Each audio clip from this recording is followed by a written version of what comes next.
இந்திய பிரதமருக்கு ஸ்ரீலங்காவினுடைய மித்திர விபூஷண விருது வழங்கப்பட்டிருக்கிறது. ஜனாதிபதி செயலகத்தில் நடைபெற்ற ஒன்றிணைந்த ஊடகவியலாளர் சந்திப்பின் போதே இந்த உயரிய விருது இந்திய பிரதமருக்கு ஜனாதிபதி அனுரகுமார திசாநாயக் அவர்களால் வழங்கி வைக்கப்பட்டிருக்கிறது.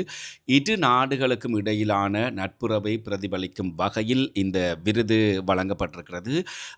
இதேவேளை இந்த ஒன்றிணைந்த சந்திப்பில் உரையாற்றிய அனுரகுமார திசாநாயக்கா இலங்கையின் கடன் மறுசீரமைப்புக்கு இந்தியா வழங்கிய ஒத்துழைப்புக்கு நன்றி என்று அவர் தெரிவித்திருந்தார்.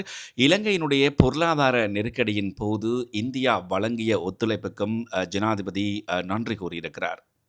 இதேவேளை ஸ்ரீலங்கா மித்ர விபூஷண விருது தனக்கு தனிப்பட்ட வகையில் வழங்கப்பட்ட விருது அல்லவெனவும் அது இந்தியாவுக்கு கிடைத்த ஒன்றெனவும் இந்திய பிரதமர் நரேந்திர மோடி தெரிவித்திருக்கின்றார்.